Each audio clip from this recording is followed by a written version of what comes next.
आपका स्वागत है हमारे चैनल में। इस चैनल के द्वारा हम आपको सरकारी forms, pan card, ration card और फोन द्वारा डीबीटी लिंक जैसे काम सिखाएंगे। चलिए देखते हैं आगे। अपना लैपटॉप या फिर मोबाइल के अंदर कोई सा भी एक ब्राउजर ओपन करना है। तो ब्राउजर ओपन करने के बाद यहाँ पर आपको सर्च बॉक्स पर क्लिक करना है एंड यहाँ पर आपको टाइप करना है ई-श्रम। जी हाँ दोस्तों, यहाँ पर आपको ई-श्रम लिखकर यहाँ पर आपको सर्च कर देना है। एंड जैसे ही आप सर्च करेंगे तो यहाँ पर आपके सामने जो फर्स्ट वेबसाइट दिख रही है ई-श्रम करके, इस पर आपको क्लिक कर लेना है। एंड जैसे आप इस पर क्लिक करेंगे तो यहाँ पर आपके सामने कुछ इस तरीके का इंटरफेस दिखेगा। तो यहाँ पर आपको go to main home page वाले ऑप्शन पर क्लिक कर लेना है। एंड जैसे आप इस पर क्लिक करेंगे तो आप जो है इसके होम पेज पर यहाँ पर पहुँच जाएंगे। तो यहाँ पर आपको बहुत सारे ऑप्शन दिखाई देंगे। तो आपको जो है अपना जो है एक नया ई-श्रम कार्ड बनाना है। तो यहाँ पर आपको कुछ नहीं करना है। यहाँ पर आपको राइट हैंड साइड में एक ऑप्शन दिखाई देगा, रजिस्टर ऑन ई-श्रम का जो ऑप्शन दिख रहा है, इस पर आपको क्लिक कर लेना है। एंड जैसे आप इस पर क्लिक करेंगे तो थोड़ी देर प्रोसेस होगा एंड आप एक नए पेज के अंदर रीडायरेक्ट हो जाएंगे। तो यहाँ पर आपको जो है सबसे पहले अपना जो है यहाँ पर मोबाइल नंबर एंटर करना है। तो दोस्तों यहाँ पर आप देख सकते हैं मैंने जो है अपना मोबाइल नंबर और जो कैप्चा है वो यहाँ पर सेम फिल कर दिया है। फिल करने के बाद यहाँ पर आपको नीचे दो ऑप्शन दिखाई देंगे। तो यहाँ पर आपको EPFO या फिर ESIC वाली जो है दोनों सेवाएं हैं सरकार की तरफ से, अगर आप इनका जो है उपयोग कर रहे हैं तो यहाँ पर आपको यस सेलेक्ट करना है, अदरवाइज यहाँ पर आपको नो सेलेक्ट करना है। नो सेलेक्ट करने के बाद यहाँ पर आपको सेंड OTP का जो ऑप्शन दिख रहा है नीचे की तरफ, इस पर आपको क्लिक कर लेना है।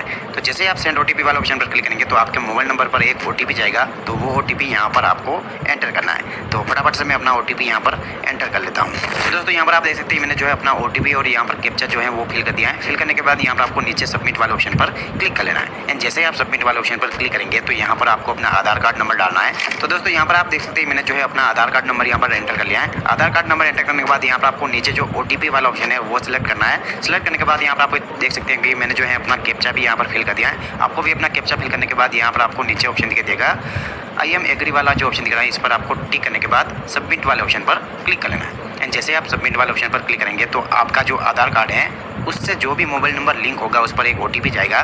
तो वो OTP यहाँ पर आपको एंटर करना है। तो दोस्तों यहाँ पर आप देख सकते हैं मैंने जो है अपना OTP और जो नीचे कैप्चा दिया हुआ है इसको फिल करने के बाद यहाँ पर आपको वैलिडेट वाले ऑप्शन पर क्लिक कर लेना है। एंड जैसे आप इस पर क्लिक करेंगे तो आप एक नए पेज के अंदर रीडायरेक्ट हो जाएंगे। तो यहाँ पर आपका जो आधार कार्ड है उसकी पूरी डिटेल जो है वो यहाँ पर आपको दिखाई देगी। तो यहाँ पर आपको कुछ नहीं करना है, continue with enter other detail वाले जो ऑप्शन दिख रहा है इस पर आपको क्लिक कर लेना है। एंड जैसे आप इस पर क्लिक करेंगे तो आप एक नए पेज के अंदर रीडायरेक्ट हो जाएंगे।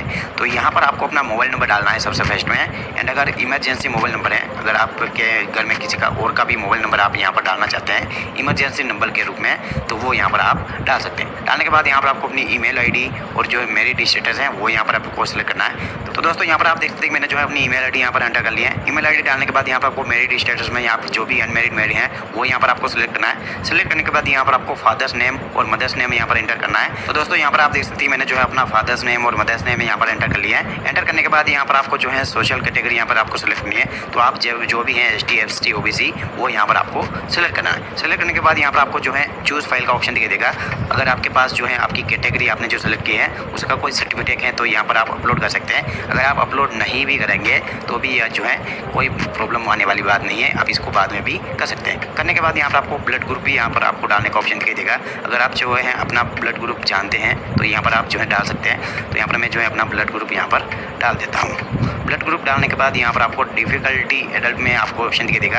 अगर आपके अंदर कोई डिफ़िकल्टी है, आप जिसका भी ये जो ई-श्रम कार्ड बना रहे हो उसके अंदर कोई भी या फिर लूला या फिर अंधा है तो यहाँ पर आपको यस सेलेक्ट करना है, अदरवाइज यहाँ पर आपको नो सेलेक्ट करना है। नो सेलेक्ट करने के बाद यहाँ पर आपको नीचे बहुत सारे ऑप्शन दिखाई देंगे। तो यहाँ पर आपको नॉमिनी डिटेल डालनी है। अगर आप कोई नॉमिनी ऐड करना चाहते हैं तो आप यहाँ पर नॉमिनी डिटेल यहाँ पर ऐड कर सकते हैं। अगर आप चाहें तो डाल सकते हैं। यहाँ पर आपको अपनी नॉमिनी की डेट ऑफ बर्थ, नाम और उसका मोबाइल नंबर वगैरह यहाँ पर आपको ऐड करनी होगी। तो यहाँ पर मैं जो है कोई नॉमिनी यहाँ पर नहीं रखना चाहता हूँ। तो यहाँ पर आपको नीचे ऑप्शन दिखाई देगा सेव एंड कंटिन्यू हुआ, इस पर आपको क्लिक कर लेना।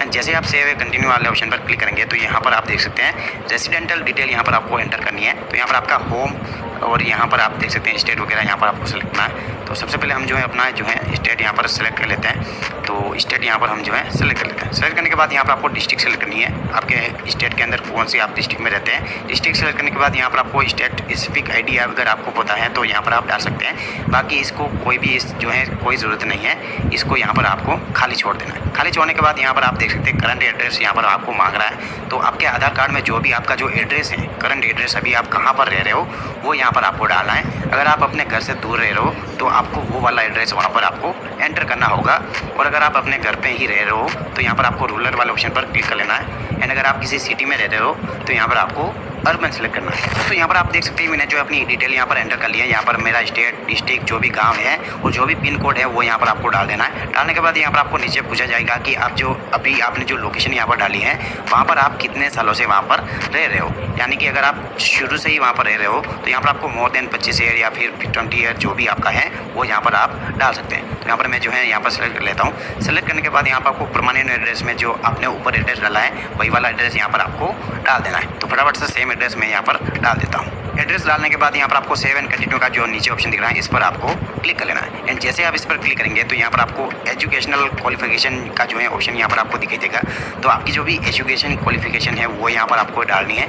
आपने जो भी सेकेंडरी वगैरह जो भी स्कूल में आपने पढ़ाई की है वो यहाँ पर आपको डाल देना है। डालने के बाद यहाँ पर आप चाहे तो उसका सर्टिफिकेट भी यहाँ पर ऐड कर सकते हैं, यानी कि कोई भी मार्कशीट वगैरह है वो यहाँ पर आप डाल सकते हैं। अगर नहीं है तो भी आपका जो है ई श्रम कार्ड यहाँ पर बन जाएगा। इसके अलावा यहाँ पर आपको मंथली इनकम स्लिप का ऑप्शन दिखाई देगा, इस पर आपको क्लिक करना है। एंड आपकी जो भी मंथली इनकम स्लिप है वो यहाँ पर आपको डाल देनी है। तो हो सके तो आपको जो है सबसे कम वाला ही ऑप्शन यहाँ पर आपको सिलेक्ट करना है, ताकि सरकार की जो भी योजनाएं हैं उसका जो लाभ है वो यहाँ पर आपको मिल सके। और उसका इनकम सर्टिफिकेट भी यहाँ पर आप चाहे तो अपलोड कर सकते हैं अपनी इनकम का। अगर आपके पास नहीं है तो कोई बात नहीं, यहाँ पर आपको सेव एंड कंटिन्यू का जो ऑप्शन दिखा है इस पर आपको क्लिक करना है। तो जैसे आप सेव एंड कंटिन्यू वाले ऑप्शन पर क्लिक करेंगे तो आप एक नए पेज के अंदर रीडायरेक्ट हो जाएंगे। तो यहाँ पर आप देख सकते हैं ऑक्यूपेशन एंड स्किल्स का यहाँ पर आपको पूछा जाएगा कि आपका जो ऑक्यूपेशन है वो क्या है और आपकी जो स्किल है वो यहाँ पर आपको एंटर करनी है। तो यहाँ पर आपको एक ऑप्शन दिखाई देगा क्लिक हियर का सबसे ऊपर, इस पर आप क्लिक करके यहाँ पर आप एक नए पेज में रीडायरेक्ट हो जाएंगे। और यहाँ पर आपको बहुत सारी चीज़ें दिखाई देंगी कि आप जो है आपकी जो स्किल है, आप जो भी काम करते हो वो यहाँ पर आप चेक कर सकते हो और वो आपको नीचे यहाँ पर डालना है, उसका नंबर यहाँ पर आप डाल सकते हैं। तो यहाँ पर आपकी जो भी स्किल है वो यहाँ से आपको ढूंढ लेना है। सबसे पहले ढूंढने के बाद यहाँ पर आपको कुछ नहीं करना है, फिर से बैक वाले ऑप्शन में चले जाना है। एंड यहाँ पर आप देख सकते हैं प्राइमरी ऑक्यूपेशन वाले ऑप्शन पर क्लिक करके आप जो भी आप अभी फिलहाल में काम करते हो वो ऑक्यूपेशन यहाँ पर आपको एंटर करना है। तो प्राइमरी ऑक्यूपेशन सेलेक्ट करने के बाद यहाँ पर आपको कुछ नहीं करना है, नीचे की तरफ स्क्रॉल करना है। एंड यहाँ पर आपको दिखाई देगा कि वर्किंग एक्सपीरियंस यहाँ पर आपसे पूछ रहे हैं, यानी कि आपने जो अभी काम सेलेक्ट किया है उसका आपका कितने सालों का एक्सपीरियंस है वो यहाँ पर आपको सेलेक्ट करना है। तो जितने भी साल का है उसका यहाँ पर आप सेलेक्ट कर सकते हैं। अगर आपको नहीं है बिल्कुल एक्सपीरियंस, आपने अभी नई नई ज्वाइन की है तो यहाँ पर आप 0 भी यहाँ पर आप डाल सकते हैं। तो यहाँ पर मैं जो है 1 सेलेक्ट कर लेता हूँ। सेलेक्ट करने के बाद यहाँ पर आपको सेकेंडरी ऑक्यूपेशन का ऑप्शन भी दिखाई देगा। तो यहाँ पर आपका जो है आपने जो ऊपर आपने सेलेक्ट किया है इसके अलावा भी अगर आपके पास कोई और स्किल है वर्क करने की, कोई और काम भी करते हैं तो वो भी यहाँ पर आपको डाल देना है। तो फटाफट से मैं यहाँ पर डाल देता हूँ। सेकेंडरी स्किल डालने के बाद यहाँ पर आपके पास कोई ऑक्यूपेशन सर्टिफिकेट है, पास कोई और स्किल है वर्क करने की, कोई और काम भी करते हैं तो वो भी यहाँ पर आपको डाल देना है। तो फटाफट से मैं यहाँ पर डाल देता हूँ। सेकेंडरी स्किल डालने के बाद यहाँ पर आपके पास कोई ऑक्यूपेशन सर्टिफिकेट है तो वो यहाँ पर आपको डालना है। अगर आपके पास नहीं है तो इसको आप जो है खाली भी छोड़ सकते हैं। खाली छोड़ने के बाद यहाँ पर आपको नीचे ऑप्शन दिखाई देगा how did you acquire skill. तो यहाँ पर आप जैसे इस पर क्लिक करेंगे तो यहाँ पर आपको जो है 2 ऑप्शन दिखाई देंगे कि आपने जो ये स्किल है वो आपने कैसे प्राप्त की है। तो यहाँ पर आप देख सकते हैं आपने कोई टेक्निकल ट्रेनिंग की है या फिर कोई भी यहाँ पर आपने कुछ नहीं किया है, आपने डायरेक्टली काम करना स्टार्ट कर दिया है। तो यहाँ पर आपको डिड यू नो इसी वाले ऑप्शन पर क्लिक कर लेना है। आपके साथ में जो भी आपकी कंडीशन है वो यहाँ पर आपको डालनी है।